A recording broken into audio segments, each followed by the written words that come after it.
So last week, we looked at a set of skills that will support us in greater self-awareness, awareness of our own worldview, awareness of our values, awareness of our life's purpose, and probably most importantly, awareness of our ego, some might say our personality self, or that part of us that thinks we're separate from everything, with our higher self. The first step in increasing this thing that has been labeled spiritual intelligence. We looked at all the different intelligences that we use to navigate our world, but this is probably the one least talked about, or at least in this sort of concrete and demonstratable way. So this week, as we continue this series, and it's based on the book SQ21 by Cindy Wigglesworth, who is a Unity person, but also has used this in working with people out in the corporate world, that they're beginning to wake up, just like emotional intelligence, thinking, you know, if we can get people these skills, we'll make more money because people will be more collaborative and cooperative with each other. And ultimately, spiritual intelligence is really about developing those skills that can help us navigate the world with greater compassion and wisdom. Thomas Merton, who is a Christian monk and mystic and was responsible for revitalizing in many ways and exposing a lot of people to centering prayer, when he was addressing people in a conference, he said this. He said, compassion is based on the keen awareness of the interdependence of all living beings, which are all part of one another and all involved in one another. That this skill of compassion, this ability to be compassionate, is directly related in many respects to recognizing how interdependent we are and interconnected we are with each other. And that is the first skill as we turn our attention out to the world, is to see the world as not something separate from us, but also a part of us, a part of our journey, and not just those people in our immediate circle, but the world from the big context. It's certainly one of those foundational principles that we hold in Unity. Our first principle is there's one presence and one power, and it's God, and it's in all things. It is good, it is love. And so we use that as, if it's in all things, then it's within us, at least in potential. Whether it gets expressed or not, it's still present within us. And it's present within all living beings. It's present even in matter. It's the very essence from which we've all been created. And yet, we tend to not see the world that way. We see it as those people and as those, other countries that don't have the same values. They're separate from us. And yet, this skill is really asking us to begin to recognize, to look for, to welcome that awareness that our very essence, not only in our physical essence, but our spiritual essence, we are just different expressions of the same thing. In this global awareness that we have in the 21st century, we can see more clearly that interdependence globally. We can see that how we choose to dispose of our waste, how and what we buy, and how we interact with social media directly affects the rest of the people in our world, whether we ever know it or not. It has this rippling effect now that goes almost like a tidal wave in some cases because of the way we've allowed ourselves and reflected how interconnected we are technologically, but we haven't quite gotten it that translates into our interconnectedness, specifically as people. Quantum physics, this emerging science, has shown us that two photons, no matter how distant that they might be, are able to connect with each other, to react to each other, even though they have no what we would call physical connection with one another. And on the fringes of science, what we're just really beginning to discover, there are all kinds of experiments happening right now about the power of prayer, about the power of intention and healing to affect the physical. From the healing of bodies to meditations that can help lower crime rates. In this field, we begin to tap into that interconnectedness in order to affect those things that are separate from us, and yet we can use our collective energy to make changes, assuming they're receptive to it. In this field of interconnectedness is the place where the material impossible becomes possible. It's the field that Jesus lived in. It's the field in which he was able to see and connect with and to heal and to awaken those around him. There is a energy right now that's happening in the New Thought movement, and I just want to share it with you. If it resonates with you, you might want to go check it out. Leading up to our election season, New Thought, which is Unities Included, Divine Science, Centers for Spiritual Living, there's a number out under that umbrella, have set up a daily practice, and there's actually a daily call you'll get so that you can practice together to have this collective idea, and it's called My Election Intention. And it's really all about holding that space of peace, holding that space of, I don't know even the right word, just slipped out of my mind, holding that intention that this will be an opportunity for all of us to step up to our highest selves, whatever that looks like for you. It's not a political stand. It is the intention of holding that we collectively have an impact upon one another, and we want to have it be the highest impact that we can. So if you are interested in that, you can go check it out. Just Google it, and you'll see it, and you get a daily call. There are some Zoom sessions, I think, weekly that people come collectively together to pray. And just, if nothing else, just add your energy to that process. Jesus said it a little more simply, this idea of this global effect and influence that we have through our interconnectedness. He said, what you do to the least of me, you do to me. We forget that sometimes. We let that personality part of us sometimes say and do and react in ways that we would not do if Jesus were standing in front of us, more than likely, or our mother, or somebody else that we respect and revere. He spoke from this awareness that in addition to physical man-made laws, there is also spiritual laws. There are laws that support us at this spiritual level in living in this state and this awareness of interconnectedness. And the author, for our purposes, defines spiritual laws, or principles, as we tend to call them, as sort of rules. Spiritual rules are ideas that either explain the right way to live or offer guidelines in how we can achieve greater wisdom and inner peace. There's simple spiritual laws, and those are usually outer focus. They're focused about what we should do and how we should behave, like ethical teachings, like don't kill, or do unto others as you would have them do unto you. And then there are the more complex spiritual principles that tend to be more inner focused, about how to be, not what to do, but how to be.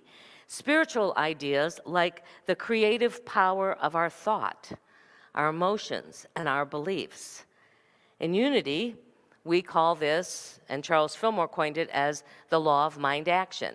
It's how we think, how we feel, how we believe, directly then informs and contributes to how we act, and ultimately creates our experience of the world. That our experience, our unique perspective of it, comes from our own thoughts, feelings, and beliefs. And if we want to have a different experience, then we have to change our own thoughts, feelings, and beliefs to something different. Some have called this the law of attraction. Some might describe it as the law of cause and effect. Jesus said, as you sow, so shall you reap. It's that you can't just act one way and be another way inside. How you are in your inner being is what will ultimately be how you express and experience into the world. Some would call it karma. You know, what you put out is what you're going to get back. And it's also really closely tied to the law of giving and receiving. You know, as you give, so shall you receive. And probably, at least it was for me, one of the most difficult spiritual laws is one that Deepak Chopra calls the law of least effort. Now, when I first heard that, I was like, yes, please. Well, how do you do that? What's the least effort that we can do to do this? Sounded pretty easy, and it's one of the toughest things I think we each get challenged to be able to see how much in alignment we can be. So this is what this law looks like. There's 3 aspects to it, no matter what the circumstances are. The first is acceptance. You must accept that you are exactly where you're supposed to be at any given moment. You are on your path and your journey, and each step of your journey is crucial to the entirety of your story. If you make peace with where you are, you will be able to see your path more clearly. Accepting when you're in the midst of something that is really painful or you really don't like is a really tough thing to do. And the second is, and it's not really a surprise, responsibility. You must take responsibility for your current situation. If a problem arises, you must not blame others or yourself. A problem is an opportunity. Take the problem as it is and use it as an opportunity to discover greater wisdom. And the third part of this law is this, and this is the hard one right here. Practice defenselessness. See, I don't even want to say it. Defenselessness. Often, our first inclination is to defend our point of view because often we see, well, of course, we're right, and they're not. Think about how much energy you use fighting those battles and learn to let it go so that you are open to growing and expanding your awareness.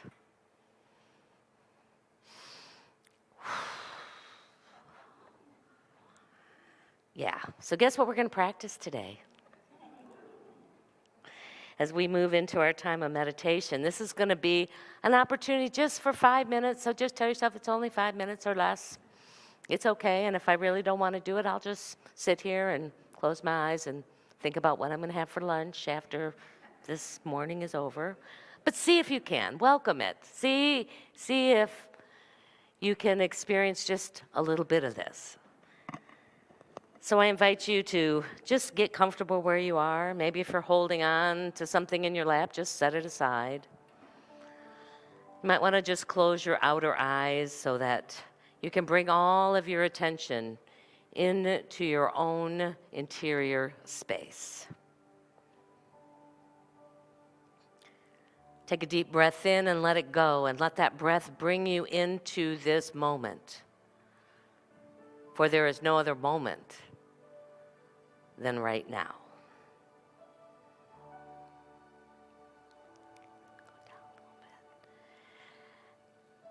And as you just breathe, allow that wise part of you to bring to mind a person or a situation or an event that you have found yourself battling with. That perhaps you've been blaming others for the reason that there is such unrest and uneasiness within you. Even if you know you are right, invite it into this moment. And as that begins to move in your mind, let it now move down into your heart space. Let it move in the resonance of your heart. And then also let it move down into your pelvic area. That place where our intuition, where our otherworldly guidance lives. As it's been called in integral Christianity, the spiritual womb, where our soul resides. And with all these areas active, see if you can't, for just this moment, accept that you are in exactly the right place to bring greater wisdom and compassion into this relationship or this event or this challenge.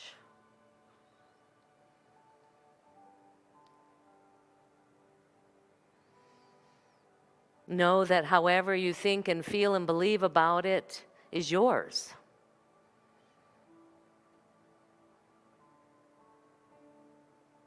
That it's no one else's challenge, at least in the same unique way for you. And see if there isn't some greater wisdom that's seeking to emerge and to arise out of this challenge. Just sit for a moment. Listen with your inner ear. See with your inner eyes. Feel through your heart space. And allow and accept whatever arises in this moment, in this space, as we just move into a time of silence.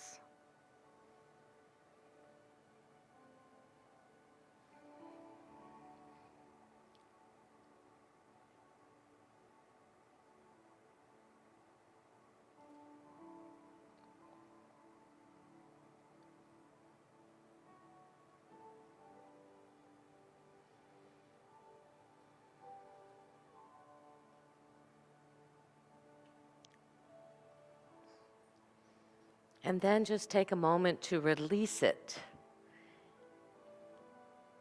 into the loving care of God. Release it into the highest wisdom that is alive in you. Release it into this global journey of our human awakening and evolution.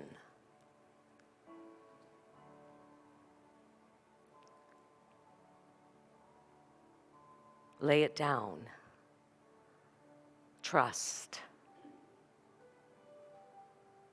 that you are exactly where you need to be in this moment, and that you have all of the tools, all of the guidance, all of the love and support that you need to be the brightest light you can be in the midst of it. And trust, even if it doesn't seem like anybody can see that light, that it is shining around the world in ways known and unknown.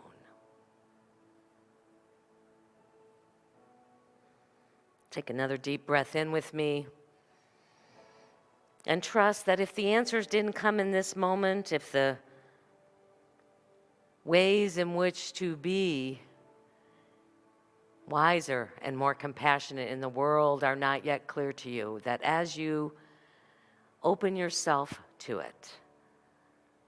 It will come in the right and perfect moment.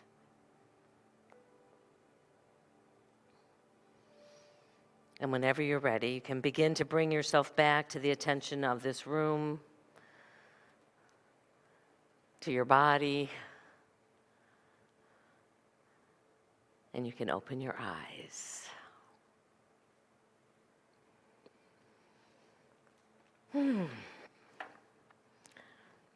So there's a lot of other awarenesses that are part of this big worldview that we have.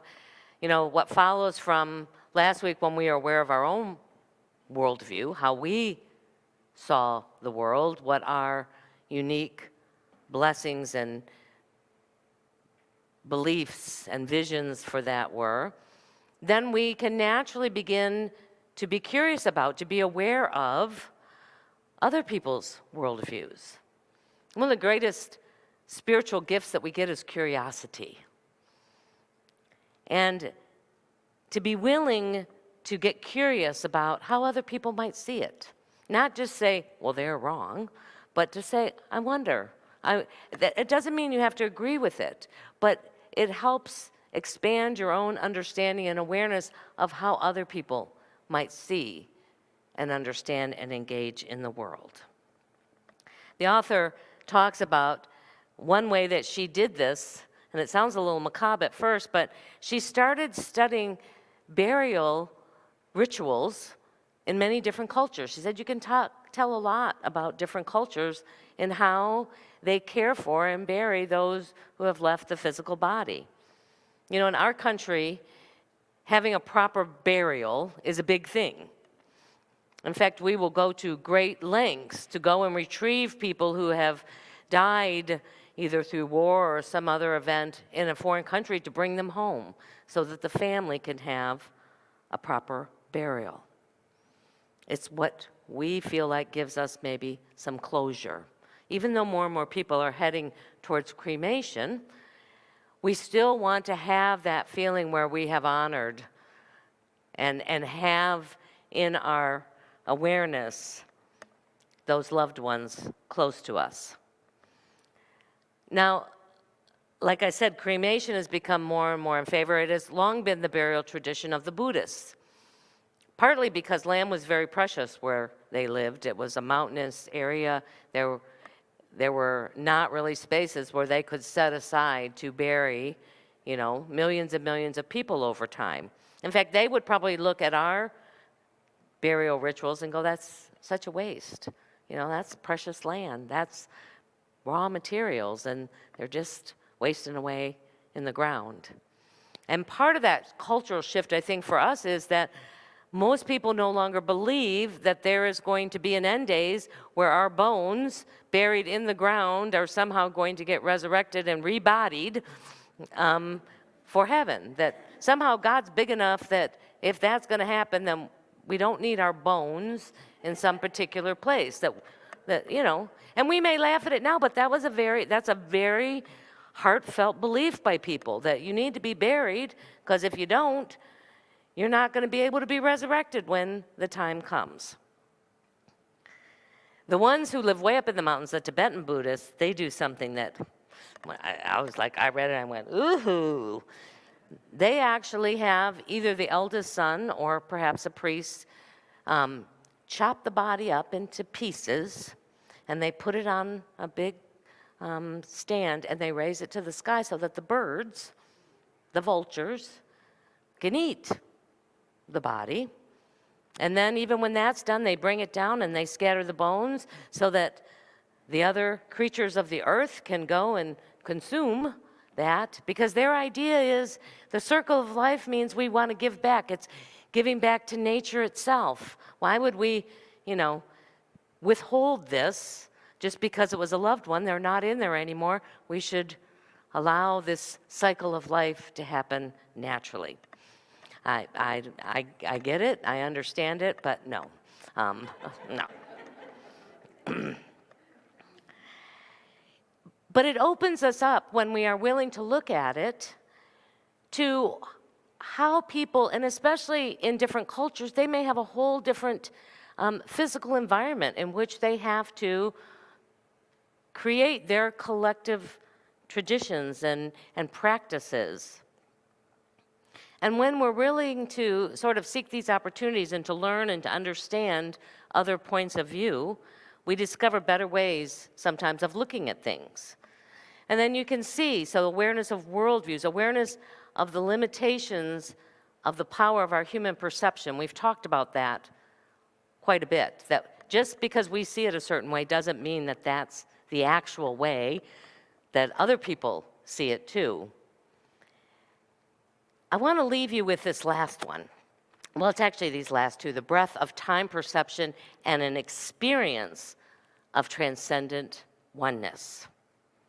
They kind of give us that skill to zoom out, if you will, to look at the big picture, not just even in terms of Earth, but when you then understand how vast the universe is. We just can't even seem to begin to find the edges of it after millions and millions of light years. It's almost too big for our minds to even wrap their heads around.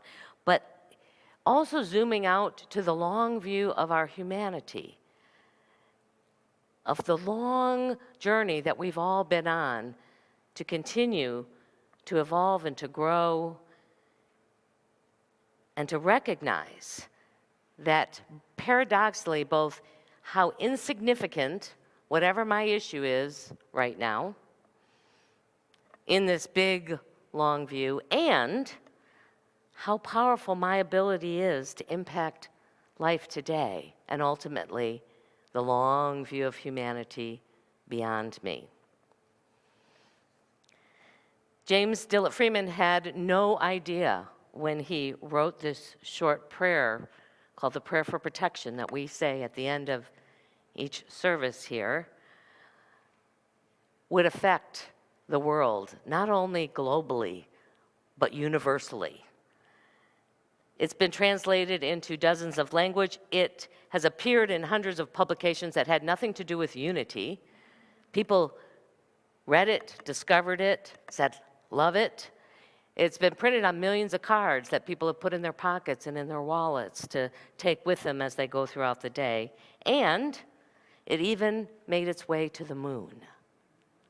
Some of you may know this, but in 1969, Buzz Aldrin took the Prayer for Protection with him to the moon.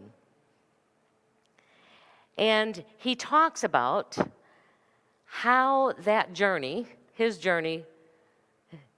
gift of going to the moon, expanded his lens in a way that had never happened before and brought him to an unchangeable experience, a changed perception of our transcendent oneness. When he was on his way back, he describes this experience of seeing the earth, seeing the moon, seeing the sun, seeing the stars, all in this 360-degree view. And he describes it as an overwhelming sense of oneness, of interconnectedness. It wasn't from this perspective, and it couldn't be a them and an us. It was, that's me. That's me in all of it. It's all one, and it's all God. So may his experience, the wonder and the awe that he felt, rise up and expand within you as you watch this short video.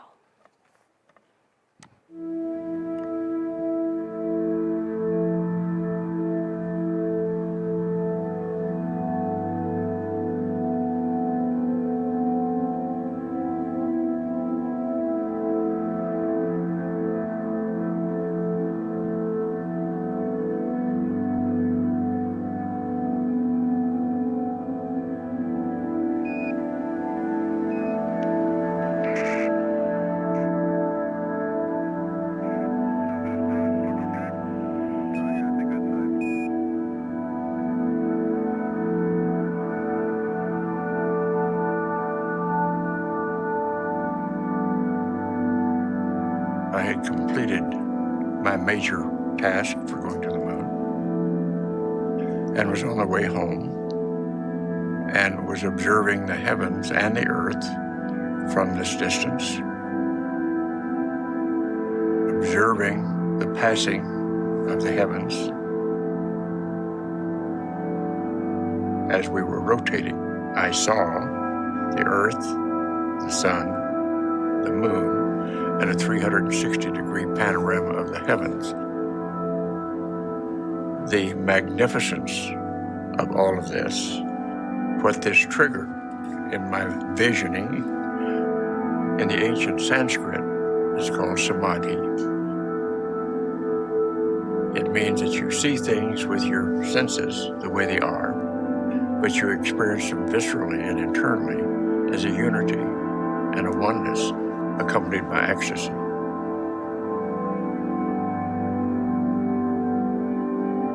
All matter in our universe is created in star systems. And so the matter in my body and the matter in the spacecraft and the matter in my partner's bodies was the product of stars. We are stardust. And we're all one in that sense.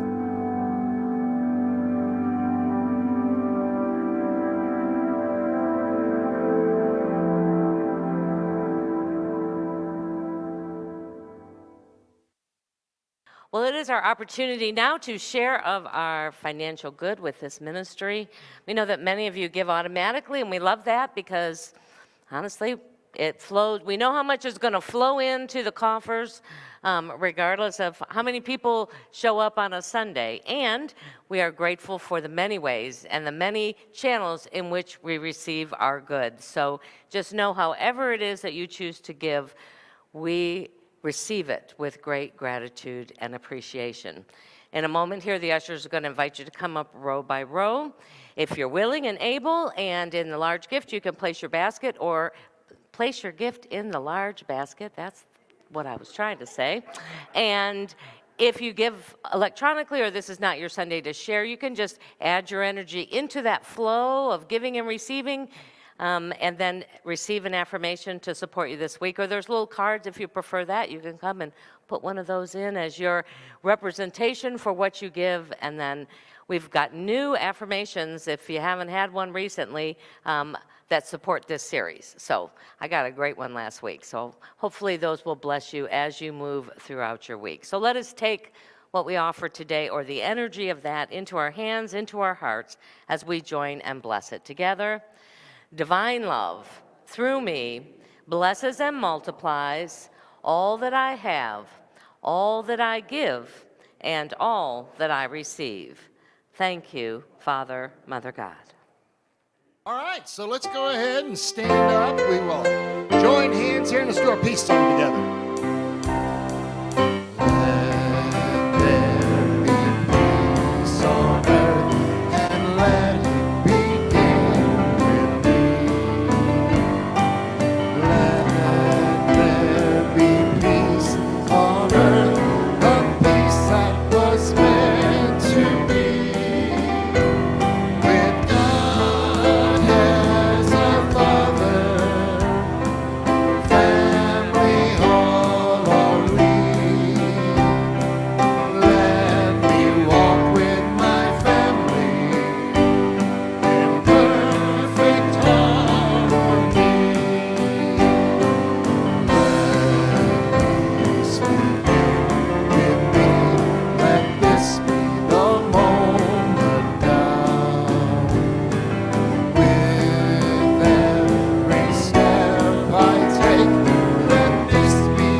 And so we're going to take that prayer for protection into our hearts and into our minds. We're going to do it as a call and a response to the light of God surrounds us. The love of God enfolds us. I am. The power of God protects us. I am. And the presence of God watches over us. Let's do it together. Wherever we are, God is, and all is well.